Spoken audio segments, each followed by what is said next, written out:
और तुम्हारे जीवन में आनंद, प्रेम, खुशियां लाने के अगर कोई सूत्र हैं किसी सिद्ध के पास, किसी महात्मा के पास, किसी महापुरुष के पास, तो उसे बताना भी चाहिए। और ये 7 दिनों से मैं वही तो दे रहा हूं तुमको, वही बांट रहा हूं। मन के भीतर बैठे एक एक संकोच को, शंकाओं को, सवालों को, भय को, डर को, तकलीफों को कॉम्प्रोमाइज करके जी रहे हो। एडजस्टमेंट नहीं हो रहा है परिवारों में, इकोनॉमिक अवस्था ठीक नहीं है, संबंध ठीक नहीं है परिवारों से, शरीर ठीक नहीं है रोगों के कारण, इच्छाएं बहुत हैं पर सारी इच्छाएं दमित होती जा रही हैं, उम्र बढ़ता जा रहा है, शरीर साथ छोड़ता जा रहा है और भीतर की वेदना बढ़ती जा रही है। श्रीमद् भागवत संत सदगुरु इसी वेदना से मुक्त करते। जो विशुद्ध ज्ञान दिया जा सकता था इन 7 दिनों में श्रीमद् भागवत के माध्यम से, लाइफ मैनेजमेंट थ्रू भागवतम, वो सारे सूत्र मैंने देने के प्रयत्न किए। और मैंने तुम्हें इसलिए यह दिखाया कि जीवन में शरीर के ऊपर आने वाले रोग, जीवन में कभी कभी किसी परिस्थितियों के कारण कोई घटना हो जाए, कोई दुख आ जाए, कुछ छिन जाए, कुछ मिट जाए, कुछ लुट जाए, कुछ तुम्हारे अनुकूल न हो, तो यह जिंदगी का समापन नहीं है। वह पथ क्या, वह पथिक क्या, जहां बिखरे सूल न हो, नाविक की धैर्य परीक्षा क्या, जहां धारा प्रतिकूल न हो। प्रतिकूल धाराओं में भी भक्त और ज्ञानी गुरु की कृपा से आगे निकल जाता है, अपने लक्ष्य तक पहुंच जाता है। धाराएं प्रतिकूल होंगी तो होंगी, होता ही रहता है। इस दिव्य ज्ञान को अपने हृदय में समाहित करके और तुम्हें जो आमंत्रण दिया हूं, जब तक रहेगी जिंदगी, बड़ी पुरानी बात है, संत लोग और सारी दुनिया में यही लोग कहते हैं, छोटे छोटे बच्चे भी कहते हैं, जब तक रहेगी जिंदगी फुर्सत न होगी काम से। अरे कुछ समय ऐसा निकालो कि प्रेम हो जाए लाडली निकुंज के राधा और श्याम से, वह भी एक समय आ जाए जीवन, वह भाव भी मिल जाए जीवन में। एक बार रो, पुकारो एक बार, हृदय से घरों में रहो तब भी रो, हे लाडली, हे निकुंज स्वामिनी, हे किशोरी, हे राधा। जीवन जाने पर है, तहस नहस हो रहा है, बिखर रही है सब कुछ।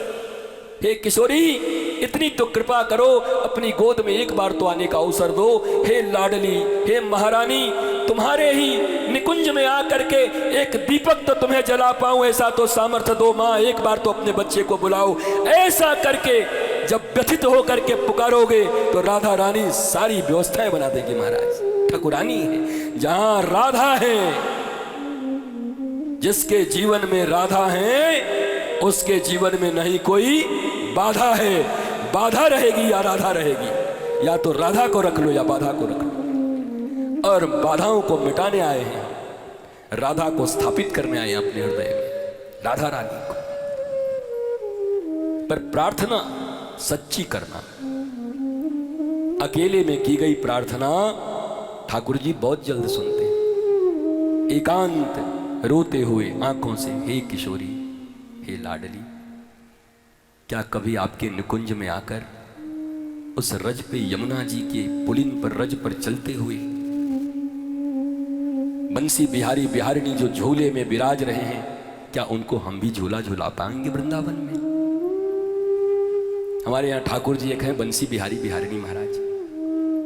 हम राजस्थान गए थे तो हमें एक ठाकुर जी बड़े अच्छे लगे, हमने ले लिए। जब लेके आए तो हम आश्रम वाले ने हमको बताया कि ठाकुर जी तो पहले ही से थे, राधा रानी नहीं है। हमकी कोई बात नहीं, ठाकुर जी कुछ कमाल करेंगे। रात में ऐसा उनका श्रृंगार किया कि सुबह जितने भी लोग आए राधा रानी कह के उनको प्रणाम किया, वो राधा रानी बन गए हैं हमारे ठाकुर जी। उनका नाम श्री बंसी बिहारी बिहारिणी है। तुम आओगे तो तुम्हें बड़ा आनंद आएगा देख के। अब आगे हंसना मत, नहीं हमारे ऊपर बड़े नाराज होंगे कि पोल खोल के आगे आए चारों तरफ। वो देखो कि एकदम गोरे हैं, बड़ी बढ़िया एकदम झूले में, सुंदर झूला उनका, सब प्रकृति में, कहीं कुछ नहीं, केवल पेड़ पौधे, लता पता, यमुना जी के रज, दीपक, मिट्टियां, 108 प्रकार की औषधियां। आप जहां प्रसाद लेते हो लाडली प्रसादम में, वहां गोबर के साथ साथ 108 प्रकार की औषधियों से उस जगह का मार्जन किया गया है। महाराज 10 मिनट कोई बैठ के प्रसाद ले ले तो आधा रोग खत्म हो जाएगा वहां पर लाडली प्रसादम में। कोई वहां पहुंच के, क्या दिव्य स्थान है। अगर जिंदगी से लोभ खत्म हो जाए तो पुनः गोकुल और वृंदावन को उतारा जा सकता है। उसी वृंदावन में लोभ की समाप्ति हो तो प्राचीन वृंदावन का दर्शन हो सकता है। तो आज मैं बड़ा आह्लादित हूं, मेरे जीवन में बड़ी प्रसन्नता है, निनाद है। बस समझो ये कथा कथा नहीं, संगीत है, तरंग है तुम्हारे जीवन का। महाराज विश्राम के दिन में आनंद होना चाहिए, हंसी होनी चाहिए, मौज होना चाहिए। देखो एक चुटकुला हमको याद आ गया, मैं कही दे दूं। एक आईपीएस एसपी महोदय रिटायर हुए और एक बहुत बड़ा वहां मुर्गा वाला, क्या बोलते उसको यार, पोल्ट्री फार्म वाला था। तो रिटायर्ड आईपीएस ने कहा कि भैया हमको नौकरी में रख ले थोड़ा बहुत यहीं पर। बोला क्या फायदा है आपको रखने से, आप तो बोलो डबल मांगेंगे। बोला हमारा फायदा यही है कि कल से अंडा दुगना हो जाएगा। कल से अंडा दुगना हो जाएगा? बोला हाँ, हम प्रोडक्शन बढ़ा देंगे। बोला मुर्गी, बोला इतना ही मुर्गी में? बोला ले। वो महाराज गया एसपी, और दूसरे दिन जब आया वो आदमी लौट करके, तो जो मुर्गियां रोज एक अंडा देती थी, जिसको हटावे 2 अंडा, 2 अंडा, 2 अंडा, एक जगह एक ही अंडा रखा हुआ था। तो पूछा इस मालिक ने, कैसे देखिए इसका तो एक ही है। निकाला रिवॉल्वर मुर्गे के पास। बोला क्यों रे? अरे बोला हुजूर आपके रिवॉल्वर के डर से मैं मुर्गा हूं, एक अंडा दे दिया हूं। बताओ, मुर्गा हो के अंडा दे दिया, इतना डर है आपका? आधे तो बाद में समझेंगे, घर जाकर के तब हंसेंगे, हा हा करेंगे। हमारा एसपी का इतना डर कि मुर्गा अंडा दे रहा है, बताओ। अंतिम विश्राम के दिवस में हंसते हैं, मौज करते हैं, गाते हैं, ज्यादा सीरियस नहीं होते। अंतिम दिन परीक्षित के जाने का समय है कि परीक्षित जा रहा है। कितने लोग ऐसे गंभीर बैठे रहते हैं, आज परीक्षित को सांप काटेगा, परीक्षित जाएगा। परीक्षित को तो बाद में काटेगा, तुम होशियार रहना, घूम रहा वहां पर। तुम सब भी परीक्षित ही हो ना, कथा सुन रहे हो। अच्छा बताओ, परीक्षित को भी यही वरदान था कि 7वें दिन कथा जब विश्राम होगी तो उसको सांप डसेगा। अब यहां भी घूम रहा है, जो परीक्षित होगा उसके लिए। बताओ कौन परीक्षित है? अब कोई उठावे हाथ, देख लो इनको।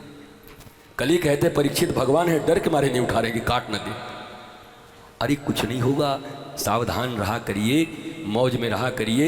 यद्यपि इन सब चीजों से भय नहीं, सावधानी रखनी चाहिए, क्योंकि विवेक नहीं है ना सांप के पास। उसको ये थोड़ा ही पता है कि ये बेचारे कथा सुनने आए हैं, हमको मारने नहीं आए हैं, मार देगा।